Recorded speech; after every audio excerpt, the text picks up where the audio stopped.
Para entrar en el mundo de este extraordinario artista, místico, pintor, visionario inglés llamado William Blake, quiero partir leyendo un trocito del diario de uno de los últimos amigos que tuvo este martirizado, solitario y maravilloso artista. Henry Crabb Robinson fue un periodista que conoció a Blake en los últimos años ya del autor y lo entrevistó. Voy a leer un fragmento del diario de Robinson. Este es un fragmento del año 1825, es decir, 2 años antes del fallecimiento de Blake. Hay una cena en un lugar y Robinson habla de su conversación con William Blake. Voy a anotar, tal como me venga a la cabeza y sin método alguno, todo lo que pueda recordar de la conversación con tan notable hombre. ¿Debería llamarlo artista, genio, místico, loco? Seguramente sea todas estas cosas. Tiene una apariencia de lo más interesante.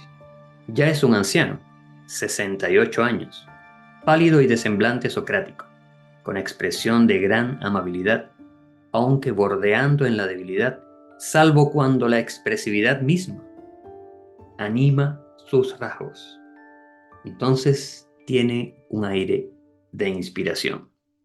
En esta ocasión pareció explicar en términos humanos lo que había hecho, pero en otro momento habló de sus pinturas como representaciones de lo que había visto en sus visiones. Y cuando dijo mis visiones, lo hizo con ese tono ordinario y sin énfasis con que hablamos de asuntos triviales que todo el mundo entiende y que a nadie preocupan. Con el mismo tono dijo en repetidas ocasiones, me lo ha dicho el espíritu. Yo aproveché para decirle, ¿usa usted la misma palabra que Sócrates? ¿Qué parecido cree usted que hay entre su espíritu y el espíritu de Sócrates? El mismo que hay entre nuestros semblantes. Hizo una pausa y añadió, yo fui Sócrates. Y luego, como si se corrigiera a sí mismo, una especie de hermano suyo. Debí de tener conversaciones con él. También las tuve con Jesucristo. Tengo un vago recuerdo de haber estado con ambos. Es decir, esa es la clase de alma y la clase de hombre y la clase de mente que vamos a revisar, que vamos a explorar hoy día en este episodio de Lecturas Vagabundas. Es decir, un individuo que hablaba con Jesucristo, que hablaba con Sócrates, que hablaba con los fantasmas, que miraba a través de la tela de la realidad lo que se esconde detrás de lo visible.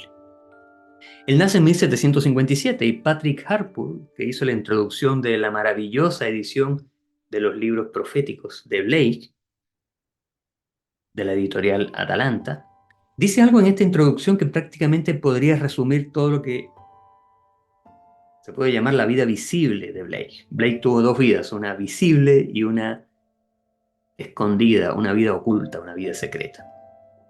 Dice Patrick Harpur, salvo 3 únicos años de estabilidad, siempre pobre e infravalorado, trabajó en sus grabados día y noche.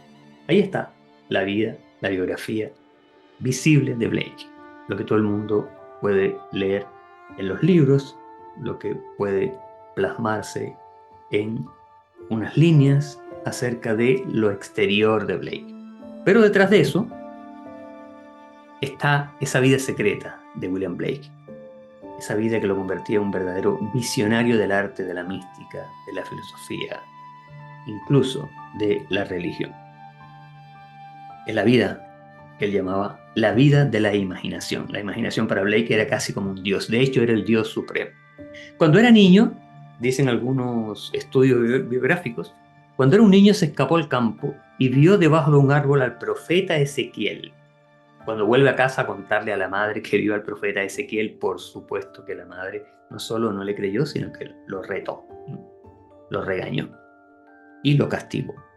En otro momento paseaba por el campo y vio un árbol lleno de ángeles, con sus brillantes alas resplandecientes como estrellas en cada rama.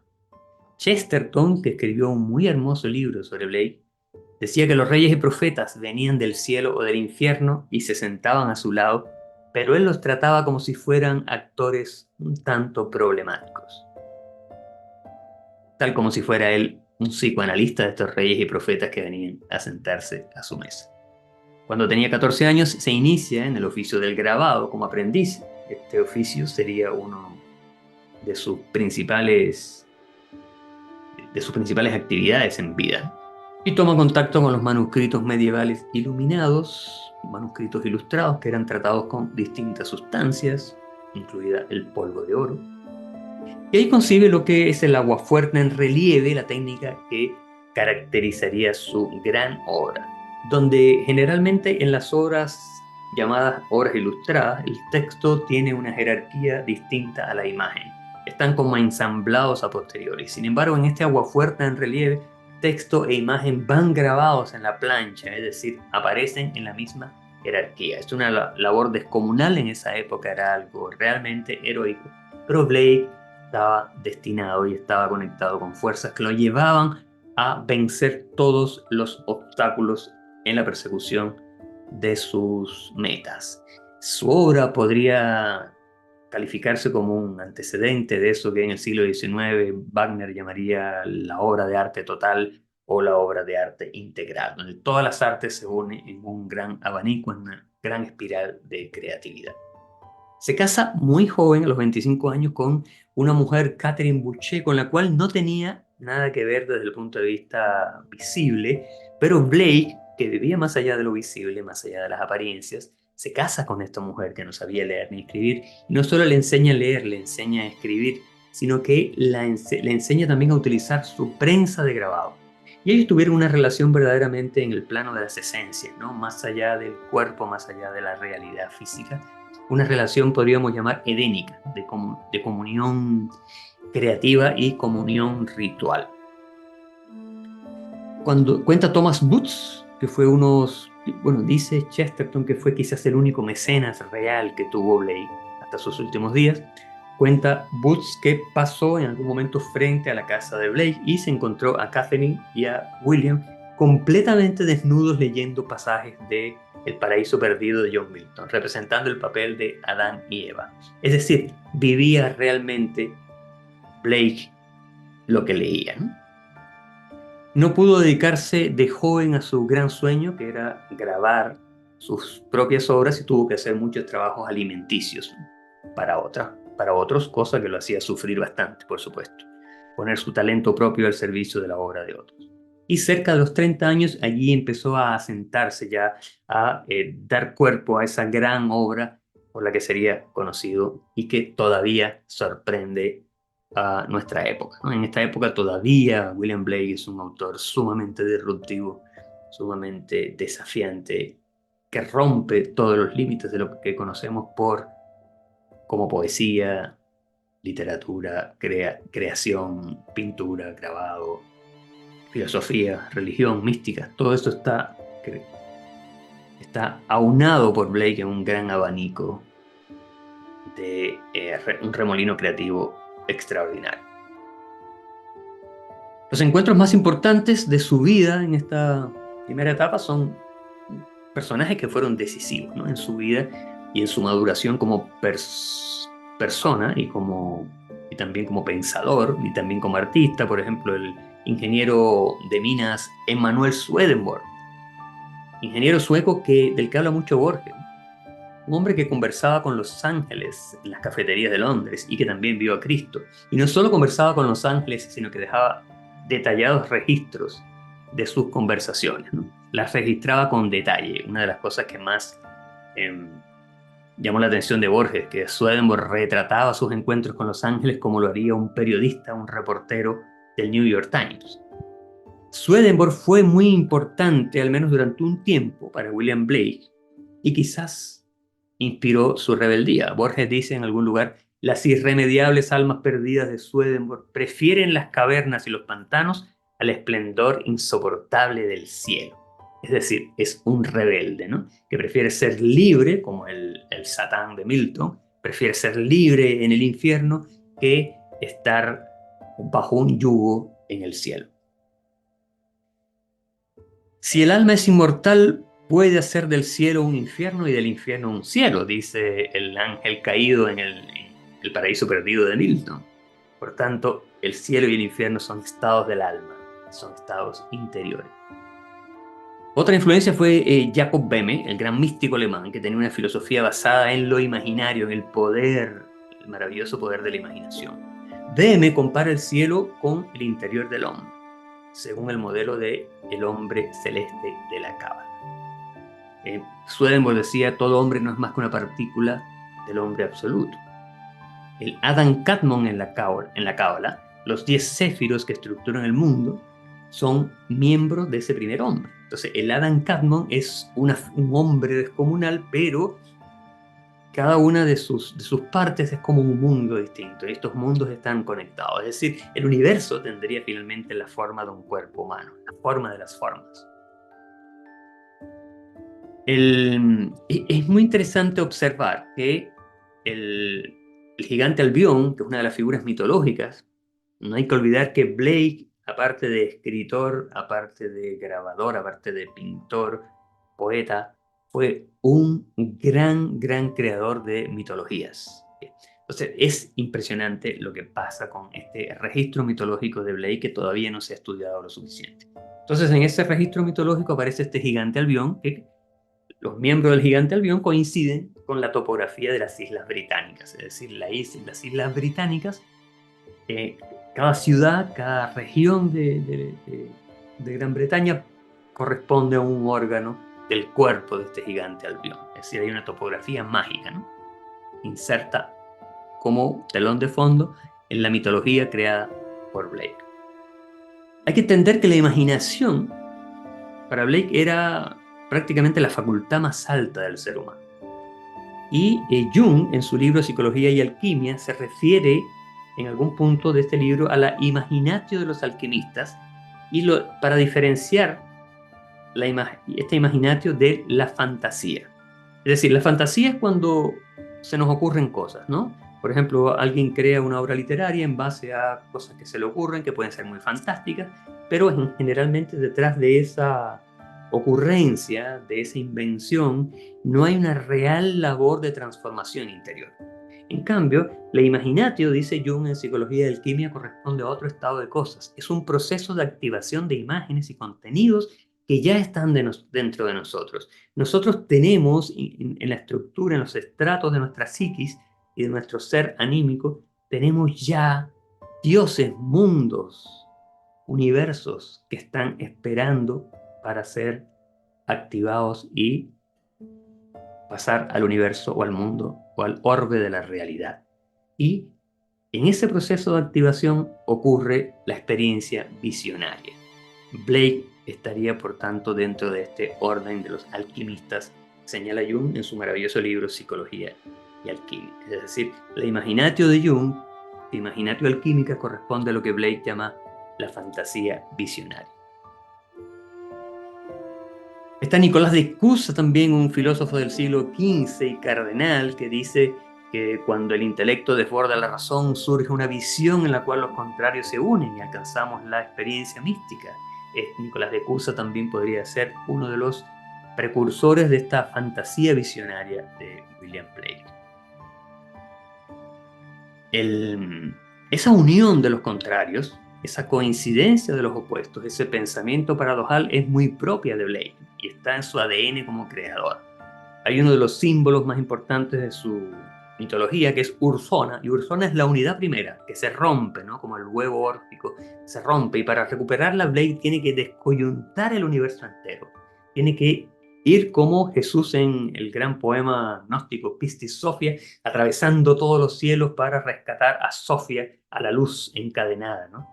Por las bestias. Entonces hay un proceso que puede ser de demolición, de fragmentación, un gran colisionador de partículas elementales. De hecho, en la traducción que se realiza de algunos de los libros proféticos en la editorial Atalanta, se traduce la frase minute particular, se traduce como partículas elementales.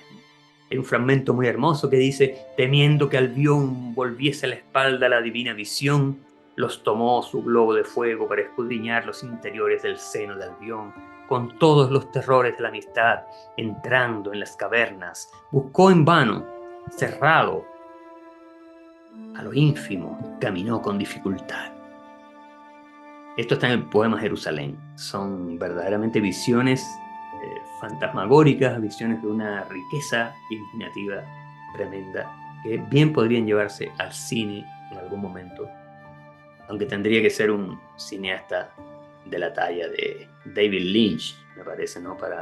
O de Béla Tarr, para poder expresar con minuciosidad y delicadeza estas tremendas visiones de William Blake. El mismo Blake explica en un texto que él llama la fantasía visionaria, ¿no? Lo que llama la fantasía visionaria. ¿Qué es la fantasía visionaria y por qué esta fantasía visionaria se distingue de cualquier ejercicio imaginativo simple, ¿no? Lo que llamamos típicamente la fantasía? ¿Qué importancia tiene para él la imaginación? Dice Blake, se sabe muy poco de la naturaleza de la fantasía visionaria o imaginación, y la naturaleza eterna y la permanencia de sus imágenes imperecederas suele considerarse menos permanente que las cosas de la naturaleza puramente material y generativa. El roble muere igual que la lechuga. Su imagen eterna o individualidad, en cambio, nunca muere, sino que se renueva por medio de su semilla. Asimismo, la imagen imaginativa regresa por medio de la semilla del pensamiento contemplativo, y ahí el cruce que hay entre lo místico, la introspección mística, y la creación artística. Y agrega Blake, el mundo de la imaginación es el mundo de la eternidad. Es decir, en la imaginación, en esta verdadera imaginación, que es, como decía Jung, la activación de imágenes que ya están dentro nuestro, es donde el tiempo se detiene y pasamos a vivir en ese ahora permanente que es la eternidad.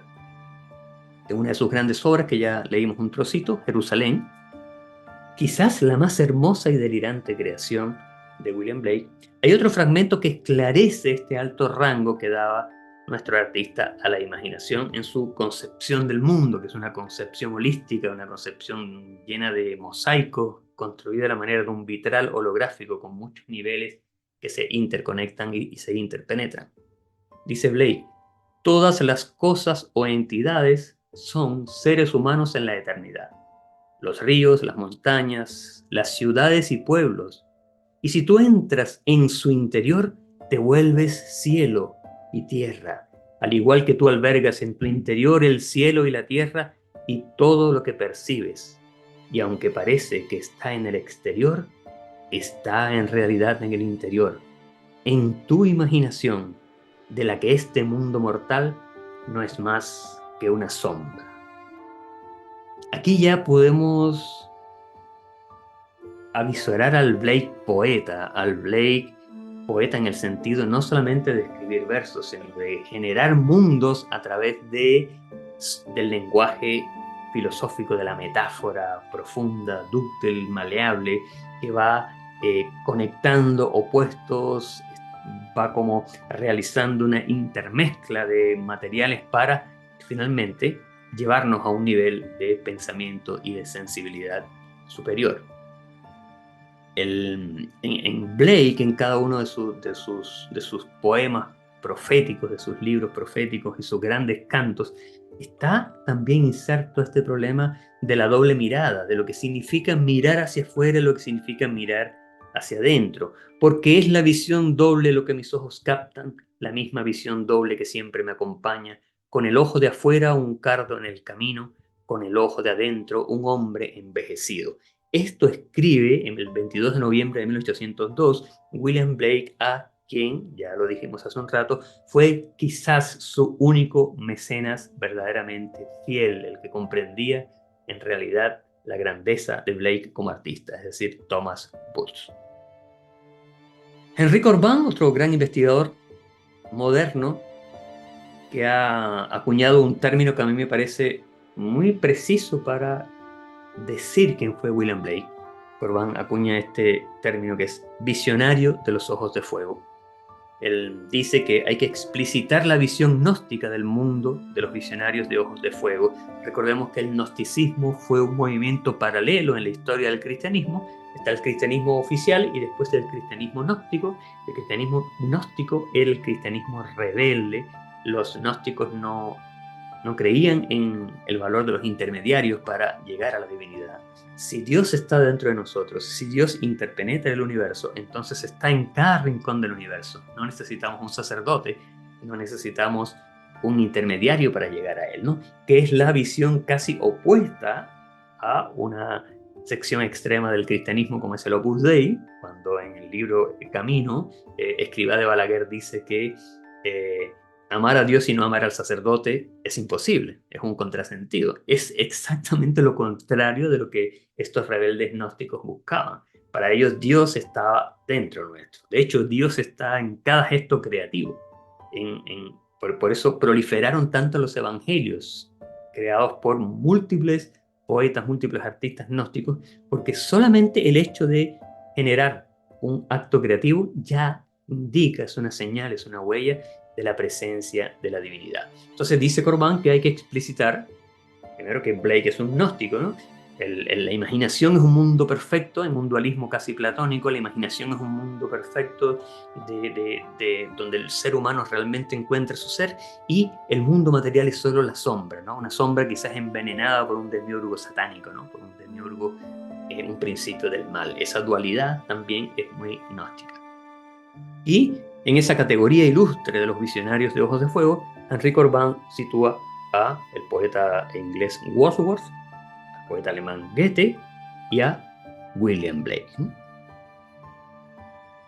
Finalmente, ha de aparecer claramente a todos por qué hemos asociado, dice Corbin, estoy citando a Corbin, por qué hemos asociado el concepto de gnosis a la mirada de los ojos de fuego, en la medida en que la mirada de la gnosis es una mirada visionaria y no solo la de un saber teórico, es decir, una mirada que se basa en el ejercicio de afinar nuestra percepción sobre lo real, no solo la visión fáustica de considerar conocimiento únicamente lo que extraemos de los libros.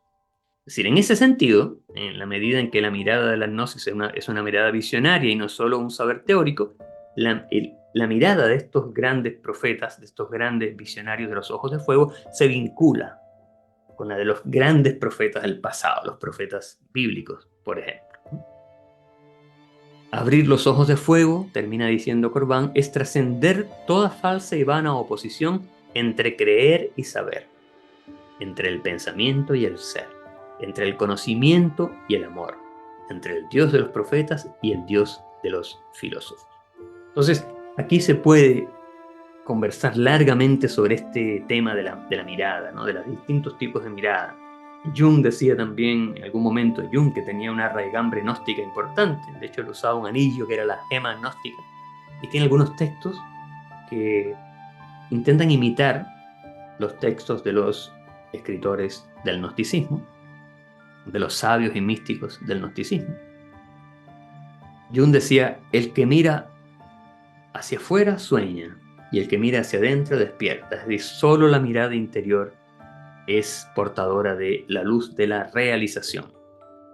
Y en ese sentido, el otro investigador que a mí me entusiasma mucho, que es Ken Wilber, él en su diario examina los distintos tipos de arte según los distintos tipos de mirada que propician. Y él dice que, por ejemplo, el objetivo del arte realmente trascendente consiste en expresar algo que todavía no somos, pero en lo que podemos llegar a convertirnos. Y ahí dice que todos poseemos tres ojos, el ojo de la carne, el ojo de la mente y el ojo del espíritu. Y que hay distintos tipos de arte destinados a despertar cada uno de estos dos ojos. Y ahí, de estos tres ojos. Y ahí es cuando él dice, por ejemplo, que el realismo y el naturalismo se asientan fundamentalmente en el ojo de la carne, el arte abstracto, el arte conceptual y el surrealismo en el ojo de la mente, y ciertas grandes obras del arte espiritual, como los sankas tibetanos, por ejemplo, se fundan en el ojo de la contemplación, en el ojo del espíritu, esa mirada visionaria de la que también es expresión que buscaba William Blake.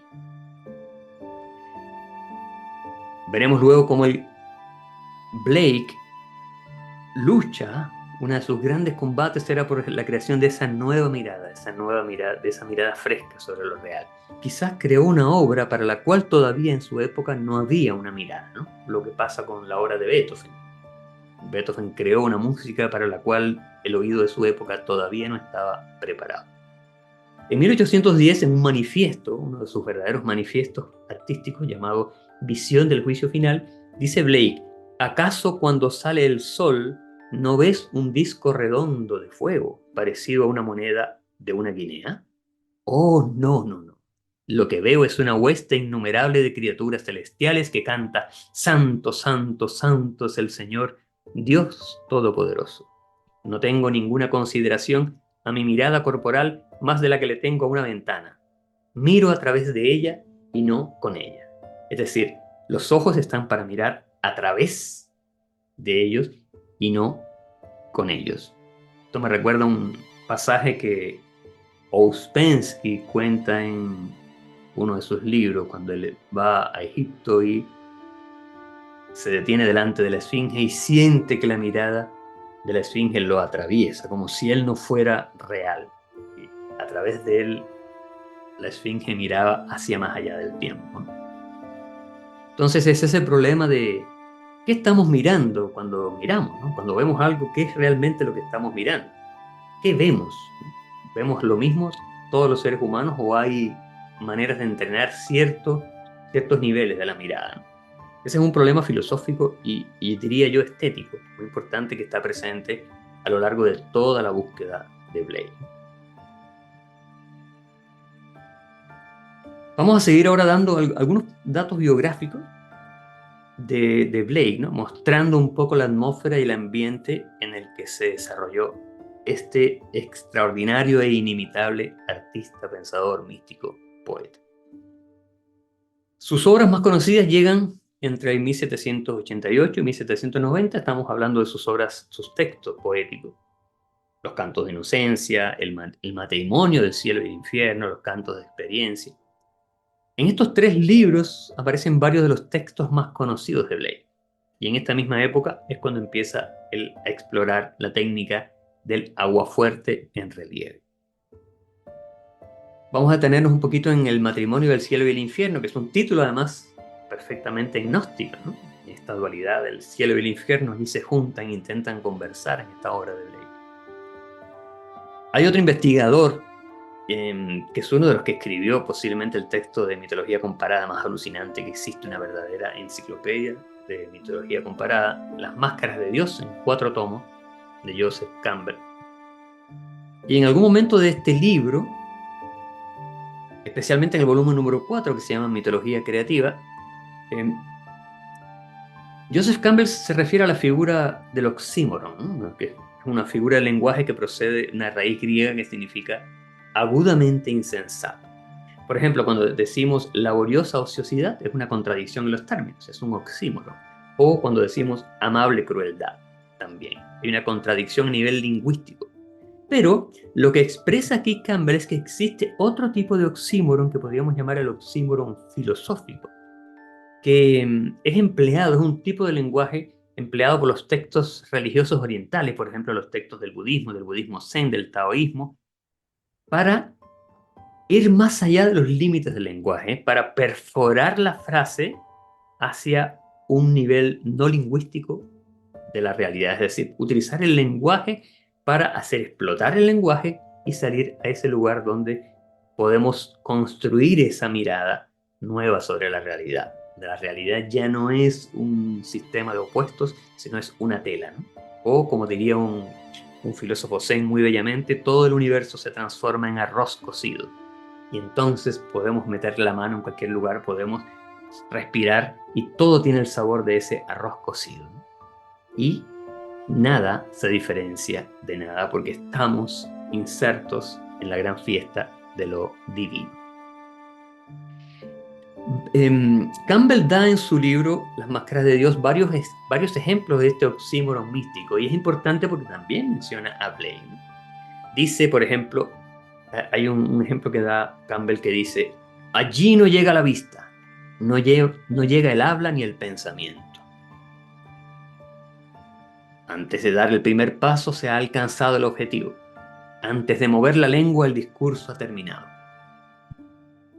Que es un texto budista zen, ¿no?, que busca reflejar esa contradicción, ese oxímoron lingüístico que expresa de mejor manera la realidad misma en su complejidad maravillosa que una frase de más sencillo entendimiento, ¿no?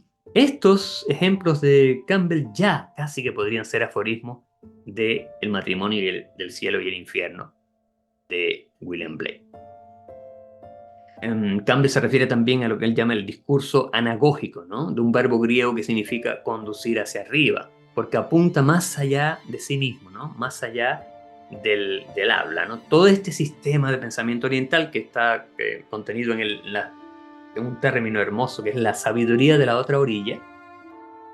Campbell dice que de acuerdo a esa sabiduría de la otra orilla, William Blake escribió El matrimonio del cielo y el infierno. Es decir, Campbell está situando a Blake en esta tradición de grandes místicos orientales, ¿no? Al mismo nivel de calidad y profundidad. Otro fragmento de esta sabiduría de la otra orilla, citado por Campbell, cuando dice: el iluminado zarpa en el gran barco, pero no zarpa desde ningún sitio. Sale del universo, pero en verdad no sale de ningún sitio. Su barco está dotado de todas las perfecciones, pero no va tripulado por nadie. Este es otro texto budista, ¿no? De la colección llamada justamente el Prajna Paramiti, o la sabiduría de la otra orilla.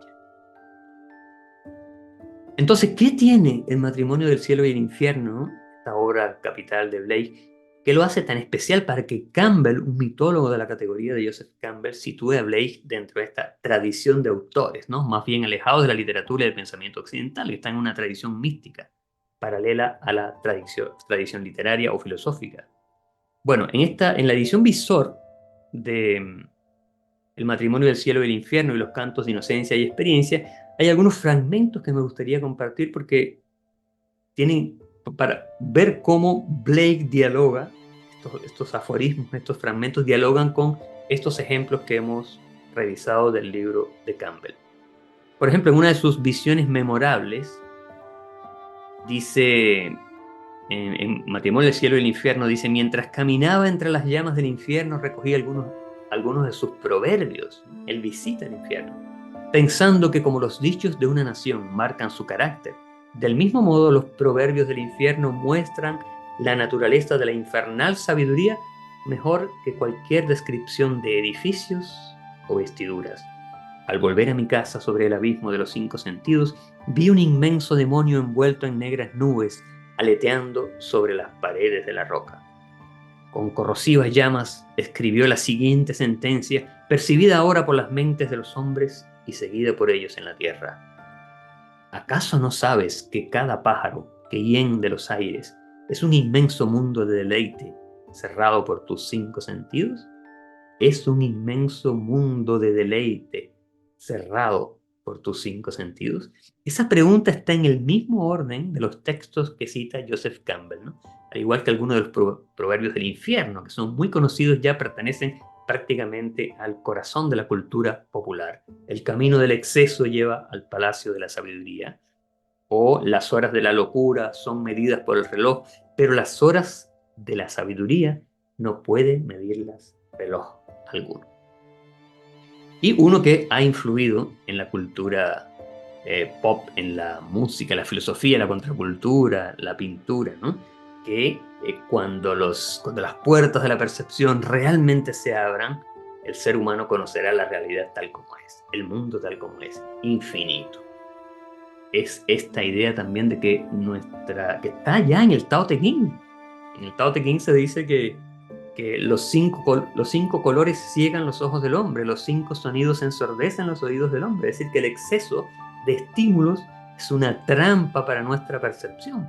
Por eso tenemos que seleccionar muy bien qué estímulos, qué colores, qué sabores, qué impresiones vamos a procesar en nuestro cerebro, porque el exceso de impresiones puede embotar nuestro espíritu y hacernos tomar finalmente malas decisiones en todo ámbito. Puede hacernos terriblemente infelices. Dice Blake: pero ante todo la creencia de que el hombre tiene un cuerpo distinto de su alma tiene que ser borrada. Esto lo haré imprimiendo según el método infernal, por medio de corrosivos que en el infierno son saludables y medicinales, fundiendo sus aparentes superficies y mostrando el infinito que estaba oculto. Es decir, él, que era un grabador, un artista del grabado, está ya conectándose con un tipo de arte del grabado, que es el arte infernal, que es una especie de negativo del grabado terrenal. ¿Qué pasa con esto de las puertas de la percepción? Sí, ojalá se liberaran las puertas de la percepción, se limpiaran las puertas de la percepción. Pero, ¿por qué esto no ocurre? Dice Blake, porque el hombre se encerró a sí mismo hasta el punto de ver todas las cosas a través de las estrechas grietas de su caverna, en alusión a la caverna platónica. Y aquí tenemos entonces esta famosa frase, ¿no?, de las puertas de la percepción, que dio título al clásico libro de Aldous Huxley. En el libro Las puertas de la percepción de Aldous Huxley, que está inspirado en este proverbio del matrimonio del cielo y el infierno de Blake, se hace una pregunta también Huxley. Dice, a menos que también se haya nacido visionario, medium o genio musical, ¿cómo podemos visitar los mundos en los que Blake, Swedenborg o Johann Sebastian Bach se sentían en su casa? Esta es una pregunta para reflexionar y yo creo que podríamos hacer todo un episodio de Lecturas Vagabundas solamente enfocados en esta pregunta magnífica, grandiosa de Huxley. Si nosotros no nacemos visionarios, no nacemos con capacidades telepáticas, mediúmnicas, no somos genios, bueno, ¿cómo podemos visitar esos mundos? Esos mundos que no solo han sido creados por Blake Swedenborg y Johann Sebastian Bach, sino esos mundos donde ellos se sentían como en casa, ¿no? Se sentían en su casa. Es una enorme pregunta, ¿cómo podemos nosotros, humanos comunes y corrientes, elevarnos hacia esos mundos, ¿no? Bueno, hay un sistema, hay un aprendizaje, hay un camino, una dolorosa escalera que nos lleva hacia ese lugar, ¿no? Ahora, la respuesta que da Huxley es una respuesta un poquito pedestre. Él dice que hay un atajo para llegar a esos mundos y es la mescalina, ¿no?, la droga. En otra de las visiones memorables dice Blake, este ángel vuelto demonio es mi amigo íntimo. Juntos leemos la Biblia en su sentido infernal o diabólico, que el mundo conocerá si se conduce bien. También tengo la Biblia del infierno, que el mundo tendrá, quiéralo o no. Es decir, de nuevo está Blake jugando con esta inversión, ¿no?, de que hay una contraparte de la Biblia cristiana, hay una contraparte, la Biblia infernal, la Biblia del diablo, ¿no?, lo que se ha llamado la Biblia oscura o la Biblia de Satán, etc., ¿no? En otro proverbio, una misma ley para el león y el buey es opresión. Estos proverbios, es importante entender que no solo están en sus obras, sino también en muchas de sus cartas. Por ejemplo, he aquí lo que le escribe a William Haley, otro de sus amigos. Las ruinas del tiempo construyen mansiones inmortales en la eternidad. Es decir, para encontrar la eternidad, para concentrarse, para habitar la eternidad, hay que romper primero el tiempo, hay que descomponer el tiempo. Ya hablamos varias veces de Thomas Woods, ¿no?, este mecenas que según Chesterton es el mecenas que todo artista desearía tener, porque no es alguien que simplemente le hace encargos y le paga al artista, sino que alguien que le daba dinero para que tuviera tiempo libre para crear, que ese debería ser la misión de todo mecenas, ¿no? Y Woods aceptaba todo lo que salía de la mano de Blake. Para él era prácticamente religión, ¿no? Hay que decir que también Woods era swedenborgiano, es decir, seguía las enseñanzas de este ingeniero sueco, muy admirado por Borges. Uno de los trabajos más importantes que hizo Blake para Bats fue la serie de grabados de Aguafuerte sobre temas bíblicos, que también ha dado lugar a una enorme cantidad de señales y de símbolos y de manifestaciones en el universo de la cultura pop. Por ejemplo, la película Dragón Rojo, que toma el título de una de las principales aguafuertes de esta colección, ¿no? Cuando el psicópata saca un libro donde tenía la foto de todas las personas que le iba persiguiendo. Y ese libro, que parece uno de los libros proféticos de Blake, parece una bitácora blakeiana, ¿no? En la portada está justamente una de estas ilustraciones del dragón rojo. Bueno, William Haley, ya lo mencionamos hace un ratito, que a su manera fue también un mecenas, ¿no? Fue muy buen mecenas. Le prestó a Blake, te lo cuenta Chesterton, una cabaña en Feltham, a unas pocas millas de su propia casa, un lugar del que Blake se enamoró casi literalmente y escribió sobre aquella casita como si jamás hubiera visto antes una casa de campo inglés. Y quizás así era, cuenta Chesterton. Nada, exclama en una especie de éxtasis, puede competir con su sencillez y utilidad. Simple y sin complicaciones, parece la más espontánea expresión de la humanidad a tono con las necesidades del hombre. Ninguna otra casa podrá jamás gustarme tanto. Y probablemente sea cierto, ¿no? Lo más, dice Chesterton, lo más puro y caballeresco de su poesía y su filosofía floreció bajo los vientos que van y vienen entre las nobles colinas de Sussex y el mar. Pero como siempre había una contraparte negativa a todas estas decisiones que tomaba Blake, también allí su salud y la de su esposa se resintieron, ¿no? Por la excesiva salinidad y humedad del lugar. Blake y su esposa hasta ese momento siempre habían vivido en Londres, ¿no? Pero a causa de la depresión del poeta y por estar en medio de todos los disturbios provocados por las guerras napoleónicas, se cuenta en el libro Visión Eterna, no tuvieron otra opción que irse, emigrar hacia ese lugar más tranquilo. En una carta a John Flaxman, recién llegado a Feltham, Blake envía esta carta el 21 de septiembre de 1800 y dice: y ahora empieza una nueva vida, porque me he desprendido de otra piel terrenal. Soy más famoso en el cielo por mis obras de lo que podría haber imaginado nunca. En el cerebro tengo estudios y cámaras llenas de libros y cuadros antiguos, que escribí y pinté en eras de la eternidad previas a mi vida mortal, y esas obras son el deleite y el objeto de estudio de los arcángeles. ¿Por qué entonces deberían preocuparme las riquezas, la fama o la mortandad? Una verdadera declaración de principios de este gran artista que ya siente que está viviendo en otro plano de realidad. Ya el plano terrenal para él es algo absolutamente que ha quedado atrás. Él se siente un extraño entre los hombres y ahora está conectado ya con un nivel de realidad, viviendo en esa imaginación que cultivaba cada día de su vida como si fuera un sacerdocio.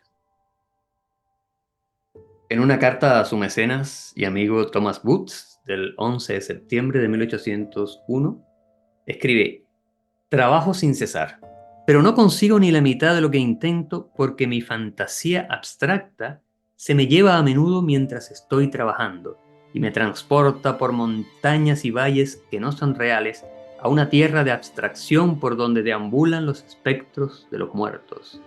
Esto es algo que deseo prevenir y con todo mi empeño encadeno mis pies al mundo del deber y de la realidad. Pero en vano. Cuanto más afianzo las cadenas, más flota el lastre, porque en lugar de verme atado a tierra, me llevo el mundo conmigo en mis vuelos y con frecuencia me resulta más ligero que un ovillo de lana arrastrado por el viento.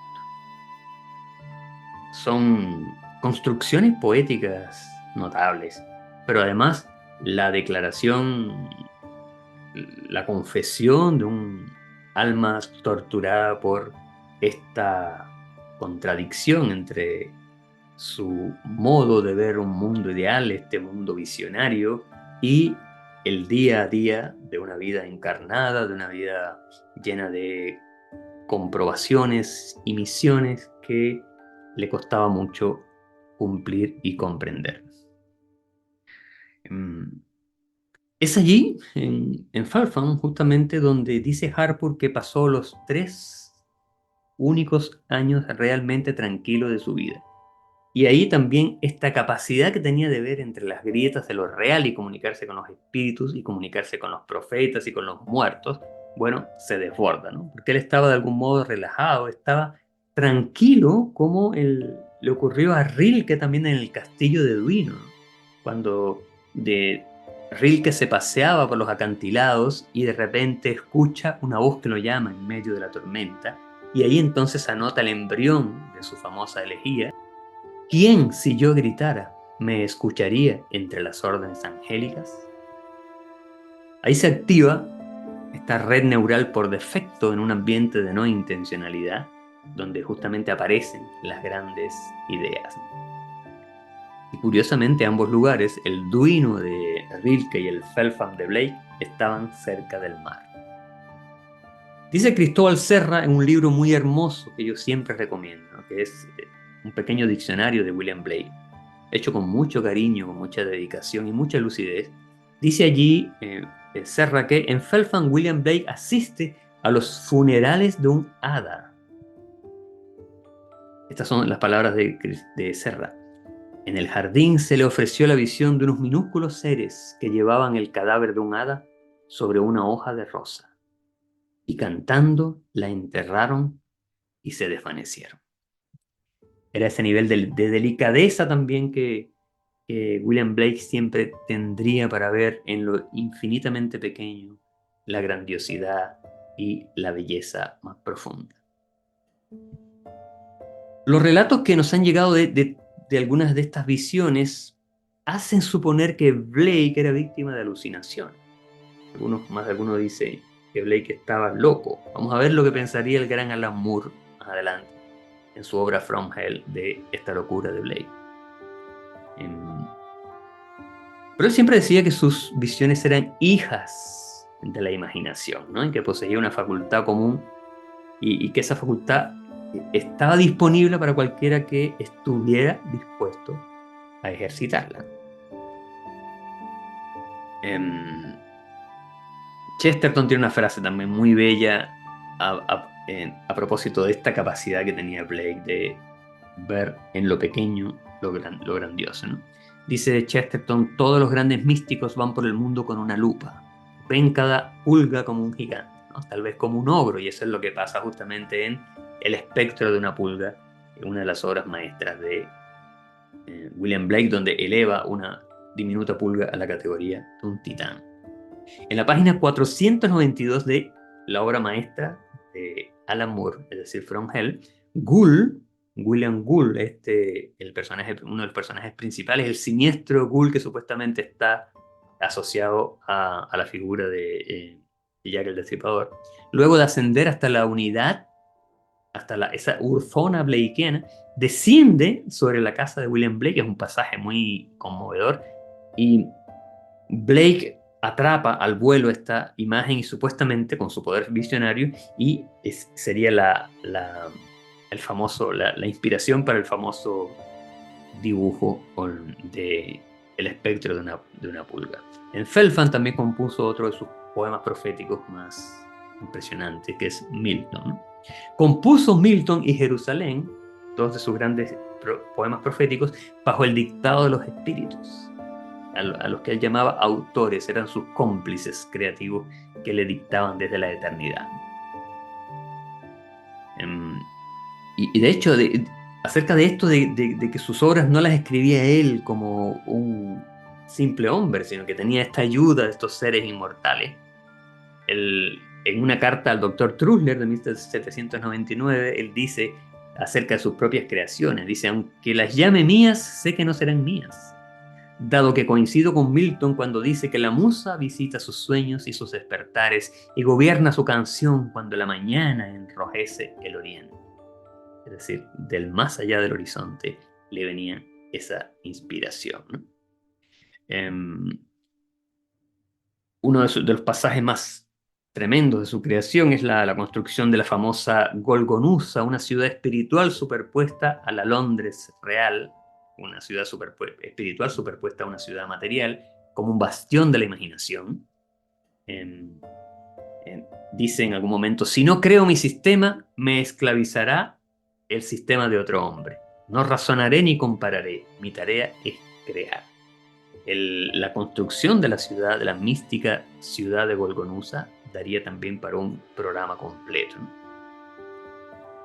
Ya vimos que la residencia de Blake en esta pequeña localidad de Feltham le duraría muy poco, porque como había mucha humedad, era un lugar un poco insalubre. Se resiente su salud y la de su esposa, y tienen que volver a la dura realidad de Londres para encontrarse también que su pensamiento había evolucionado de tal manera que ya no tenía cabida. Si antes era un inadaptado, ahora lo era multiplicado por 20, ¿no?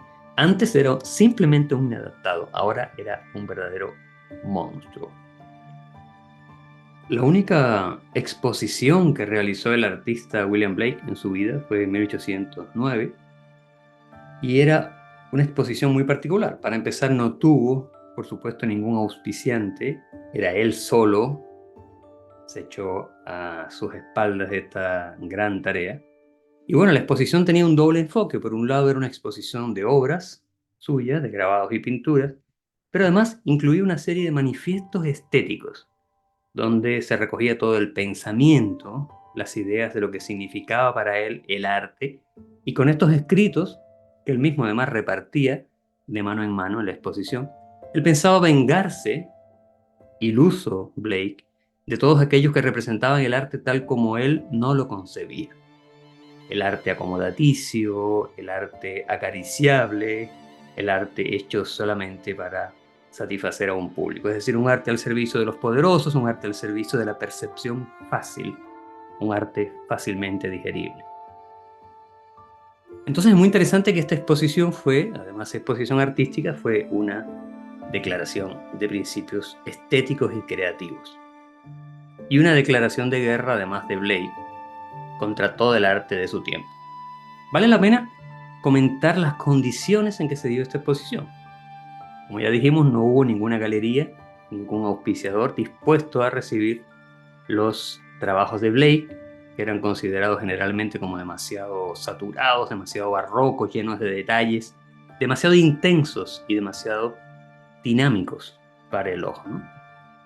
Como el ojo de la carne, para usar la distinción de Ken Wilber, se sentía incómodo con este tipo de obras. Eran obras hechas para un cierto tipo de ojo ya entrenado en un tipo de arte evolucionado, muy detallista, muy lleno de pliegues y de niveles de percepción y niveles de significado. ¿Qué es lo que hizo Blake? Le pidió a su hermano James, que había heredado la mercería de su padre, y en este negocio, en esta mercería, instaló los cuadros y el propio James era el que recibía y le daba la bienvenida a los pocos visitantes, vestido con la misma ropa que usaba cuando trabajaba vendiendo calcetines y otros objetos en la mercería. Fue muy potente lo que pasó allí, ¿no? Como lo cuenta Javier Calvo en el libro este maravilloso, La visión eterna, con las cartas y manifiestos y ensayos de William Blake, un lujo de edición de la editorial La Felguera.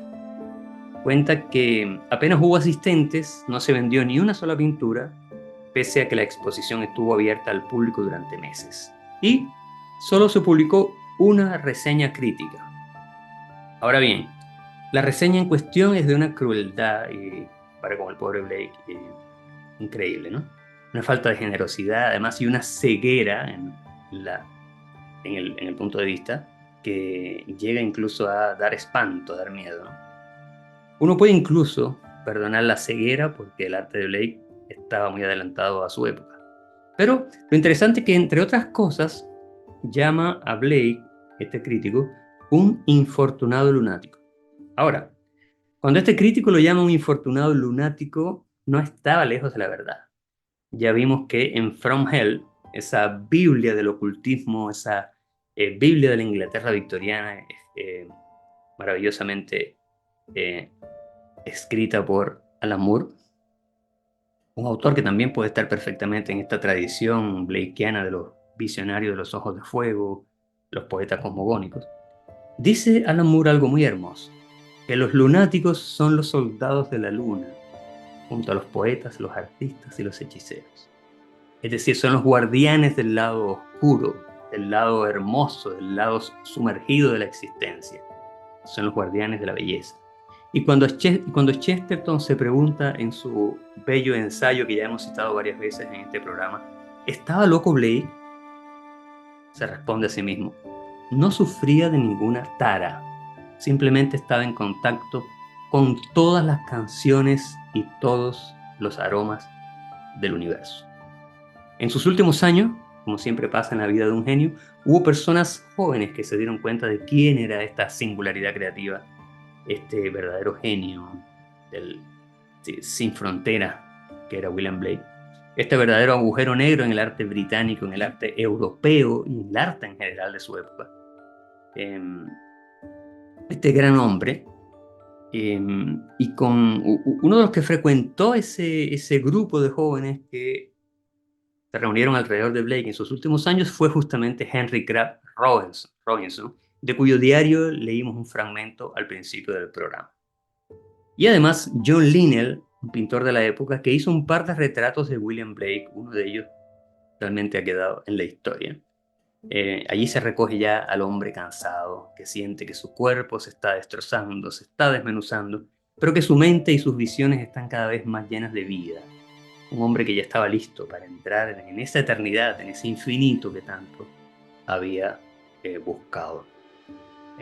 Quiero terminar este programa, esta introducción a la obra de William Blake y a la vida y a la odisea de William Blake con un poema que es uno de mis favoritos de William Blake y que demuestra también la tremenda sensibilidad de Blake, sensibilidad humana y la psicología maravillosa, de profunda y conmovedora humanidad de este gran hombre.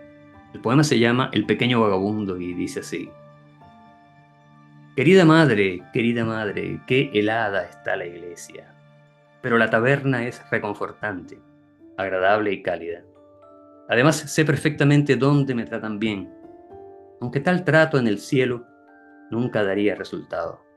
Pero si en la iglesia nos dieran un poquito de cerveza y un buen fogón que reconforte nuestras almas, cantaríamos y rezaríamos la jornada entera, y ni una sola vez nos apartaríamos de la iglesia, de modo que el párroco podría predicar, beber y cantar, y estaríamos todos felices como pájaros en primavera, y la pobre dama abandonada, que siempre está en la iglesia, se libraría de niños peleadores, de ayunos y de latigazos, y Dios, regocijado, como un padre que ve a sus hijos tan afables y dichosos como él mismo, ya no tendría más querellas con el diablo o el barril, sino que lo besaría y le daría tragos y vestimentas. Espero que este programa de lecturas vagabundas les haya despertado la curiosidad por seguir indagando en la infinita vida y obra de ese artista inclasificable que fue William Blake. En próximos episodios vamos a hablar un poquito más de la parte mística, la parte sumergida, la parte esotérica, podríamos decir, de Blake, que es la estructura de su mitología y de sus cantos proféticos. Hasta entonces.